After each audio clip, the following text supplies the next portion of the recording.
Hello friends, welcome to learn services. This is Ram Soni. आज हम बात करेंगे रोजगार निर्माण के 14 सितंबर से लेकर 21 सितंबर तक का जो पेपर है उसके एनालिसिस करेंगे। कुछ महत्वपूर्ण जो आर्टिकल्स है उनको डिस्कस करेंगे। तो चलिए स्टार्ट करते हैं डिस्कशन को, जो लेट नहीं करते।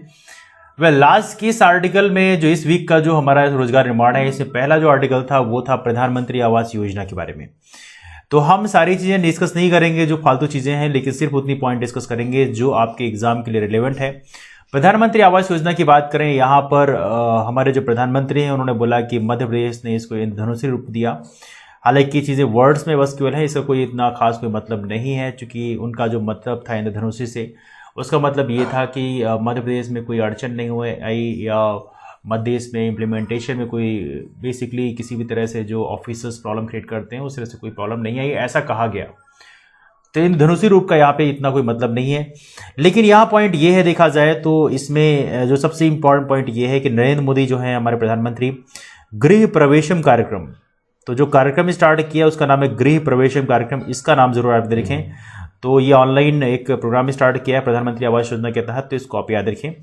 तो मध्य प्रदेश में बात करें तो मध्य प्रदेश में इस अवसर पर प्रधानमंत्री आवास योजना के तहत 2.25 लाख लोगों को आवास उपलब्ध कराए गए। तो ये इंपॉर्टेंट इन्फॉर्मेशन है। 2.25 लाख मतलब 2.25 लाख का मतलब होता है 1,75,000 लोगों को आवास उपलब्ध कराए गए। ये इंपॉर्टेंट पॉइंट है, ये मध्यदेशी कॉन्टेक्स्ट में इंपॉर्टेंट है।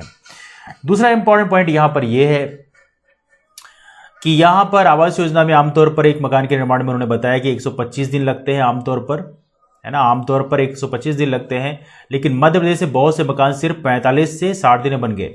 आपको विजुअल से दिक्कत है तो आप लोग थोड़ी सी 720p पे देखिएगा तो आपको विजुअल साफ साफ आ जाएंगे। हालांकि मैं कुछ जगह जगह जूम कर दूंगा जहां भी आपको जरूरत पड़ेगी, ठीक है।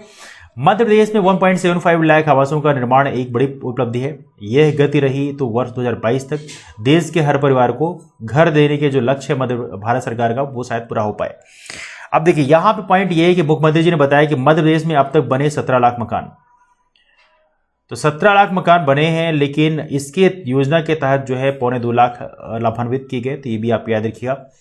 अब देखिए यहाँ पे एक बताइए कि मध्य प्रदेश में ऐसे 37 लाख लोग हैं जिनके पास पात्रता पर्ची नहीं थी, वे अब अनाज प्राप्त करेंगे। तो ये योजना में देखा जाए तो एक और इंपॉर्टेंट पॉइंट है, बाकी जो योजनाएं हैं उसको भी यहाँ पे ऐड किया जा रहा है। मुख्यमंत्री ने गृह प्रवेशम कार्यक्रम 16,440 ग्राम पंचायतों के 26,548 ग्रामों में मनाया जा रहा है। तो इतने ग्राम पंचायतें हैं, 16,440 ग्राम पंचायत, जिसमें 26,548 ग्रामों में ये ऑर्गेनाइज किया जा रहा है गृह प्रवेशम कार्यक्रम। तो गृह प्रवेशम कार्यक्रम एक प्रकार से लाइव था, कह सकते हैं।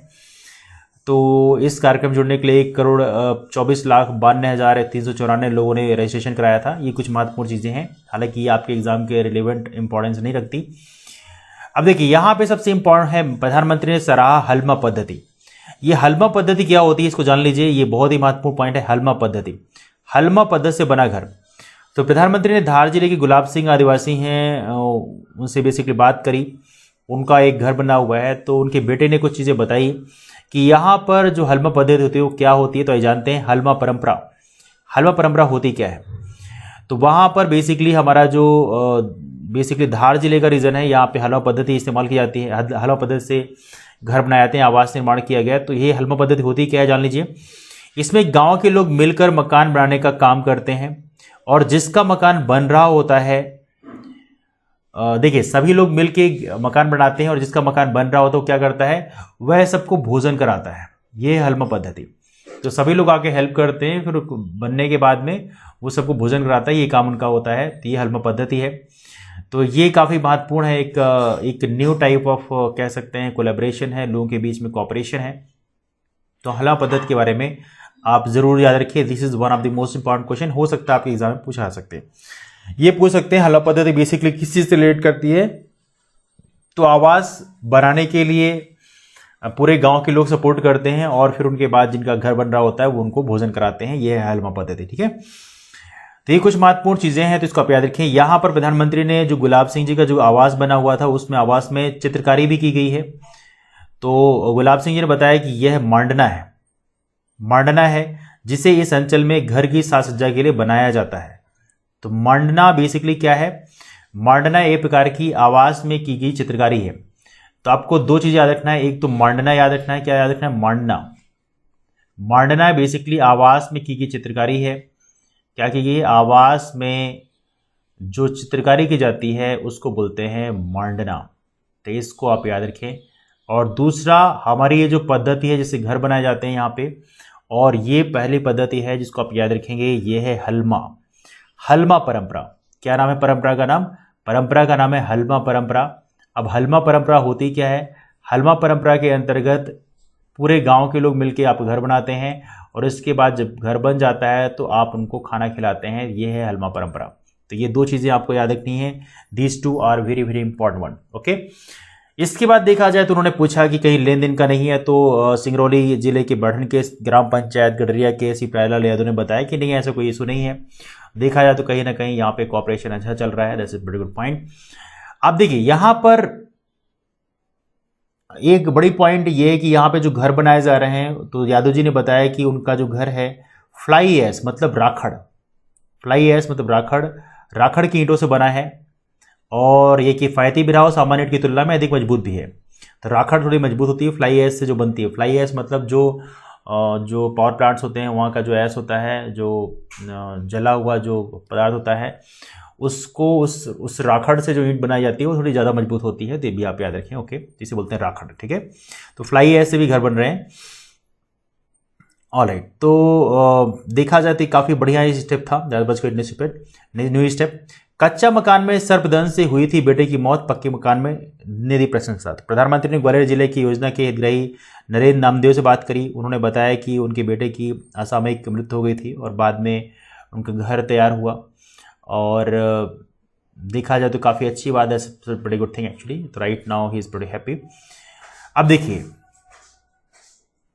यहाँ पे एक सबसे बड़ा पॉइंट ये है कि जो चीज़ आपको एग्ज़ाम के हिसाब से रिलेवेंट है, बाकी बहुत सारी चीज़ें लिखी हुई आपस से बात की इंफॉर्मेशन, तो आपके लिए इतना रिलेवेंट नहीं रखता। यहाँ पे आत्मनिर्भर होने से, गरीब के आत्मनिर्भर होने से आत्मनिर्भर भारत का रास्ता, ये जो पॉइंट है ना, ये काफ़ी इंपॉर्टेंट पॉइंट है। आत्मनिर्भर, हम चाहते हैं कि हमारे देश के जो गरीब हैं वो आत्मनिर्भर हो, जिससे भारत बने आत्मनिर्भर।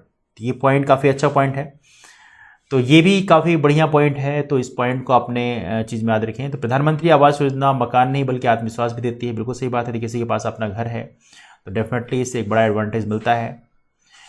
नाउ अब इसमें पॉइंट ये है कि सबसे बड़ी बात ये है कि इस योजना के अंतर्गत एक बड़ा बेनिफिट ये मिलता है कि सबको अपना घर मिलता है। तो हमारी जो बेसिक रिक्वायरमेंट थी, रोटी कपड़ा और मकान, तो रोटी कपड़ा तो मिल जाता है लेकिन मकान बनाने में काफ़ी एक्सपेंडिचर लगता है। तो कहीं ना कहीं ऐसी योजनाओं से उसमें बड़े बेनिफिट मिलते हैं। अब देखिए, योजना का पारदर्शी होना एक बड़ा इंपॉर्टेंस होता है। सफलता का आधार क्या होना चाहिए? योजना का पारदर्शी होना, क्योंकि ट्रांसपेरेंसी बहुत ज़रूरी है। क्योंकि बीच में बिचौलिए हो जाते हैं, खासतौर से जो ऑफिसर्स होते हैं या जो भी बीच में जो ट्रांजेक्शन करते हैं, कई बार चीटिंग करते हैं। तो ये पारदर्शिता होना बहुत ज़रूरी है। ठीक है, तो ये काफ़ी अच्छा पॉइंट है जो यहाँ पे डिस्कस किया गया। ओके, तो अब यहाँ पे हम बात करेंगे कि मोदी जी ने कहा कि आवास के साथ ग्रामीण क्षेत्रों में पशुओं के लिए शेड ही बन रहा है। तो ग्रामीण क्षेत्रों में पशुओं के लिए घर तो बन रहे हैं लेकिन उनके साथ पशुओं के लिए शेड बन रहा है। तो यहाँ पे जो हमारे जो किसान हैं या जो भी हमारे लोग हैं, उनको बेसिकली अपने पशुओं को रखने के लिए थोड़ी सी आश्रय मिलेगा। तो ग्रामीण सड़कें बन रही हैं और अन्य कार्य भी तेजी चल रहे हैं। शहरी क्षेत्र से ग्रामों में लौटे श्रमिकों को रोजगार भी मिला है। प्रधानमंत्री गरीब कल्याण रोजगार योजना, तो प्रधानमंत्री गरीब कल्याण योजना आप याद रखेंगे, दिस इज वेरी इंपॉर्टेंट। तो आवास योजना से में पहले निर्मित घरों में लोग शिफ्ट नहीं होते थे, परंतु पुराने अनुभव देखे गए और नई सोच से योजना लागू की गई। इसे अनावश्यक सरकारी दखल से बचाकर अब पारदर्शी प्रक्रिया से कार्य हो रहा है। तो ये कुछ बहुत बड़े पॉइंट नहीं है लेकिन फिर भी महत्वपूर्ण पॉइंट है, इनको आप याद रखें। तो इस आर्टिकल में हमने क्या पढ़ा? हमने कुछ गिनी चीज़ें हमने याद करी। पहली बात यह है, गृह प्रवेशम कार्यक्रम जो है आजकल लोगों से इंटरेक्शन करने का एक मीडियम बनाया गया है। और दूसरा पॉइंट यह है कि मध्य प्रदेश में 1,75,000 हितग्राहियों को गृह प्रवेश करवाया गया। सबसे बड़ा पॉइंट यहाँ पर यह है कि जो टाइम लगता है, ड्यूरेशन 125 दिन के आसपास लगते हैं। तो मध्य देश में जो मकान है 45 से 60 दिन में बनाए गए। और सबसे बड़ा इसमें स्टेप यह है कि हलमा पद्धति से जो बने घर हैं, ये काफ़ी महत्वपूर्ण है। हलमा पद्धति क्या होती है? मतलब पूरे गांव के लोग कोऑपरेट करते हैं, घर बनाते हैं और उसके बाद में जिनका भी घर बनता है वो लोगों को खाना खिलाते हैं, तो ये एक पद्धति होती है। और इसके साथ में यहाँ पर जो घरों की सज्जा के लिए एक मंडना बनाया जाता है, उसमें चित्रकारी की जाती है मंडना। तो मंडना क्या है, आवास में जो चित्रकारी की जाती है उसे मंडना बोलते हैं, इसको भी आप याद रखें, ठीक है। फ्लाई ऐश मतलब राखड़ से ईंट बनाई जाती है, ये भी ईंट जो है सामान्य ईंट की तुलना में अधिक मजबूत होती है, तो ये भी आप याद रखें, ये भी काफ़ी महत्वपूर्ण है। और यहाँ पे बहुत सारे हमारे मध्य देश में घर बन रहे हैं जहाँ पे राखड़ का इस्तेमाल किया जाता है, तो ये भी आप याद रखें। तो ये कुछ महत्वपूर्ण पॉइंट्स हैं जो इस टॉपिक के लिए काफ़ी इंपॉर्टेंट रहे। प्रधानमंत्री गरीब कल्याण रोजगार अभियान जो है स्टार्ट किया गया है, इसके अंतर्गत भी काफ़ी लोगों को रोजगार दिया जा रहा है, तो ये कुछ महत्वपूर्ण पॉइंट्स हैं हमारे प्रधानमंत्री आवास योजना के बारे में। तेरा इस टॉपिक का डिस्कशन वीडियो जो है 10 मिनट का हो चुका है, इसलिए क्लास को वाइंड अप करेंगे। अगले वीडियो में बाकी आर्टिकल डिस्कस करेंगे। फिलहाल इस वीडियो के लिए इतना ही। आप सभी लोग यहाँ पे आए इसलिए थैंक यू सो मच। लेकिन 2 चीज़ें याद रखना है, हलमा परंपरा और दूसरा है Mandana. Alright, thank you so much, bye bye, take care.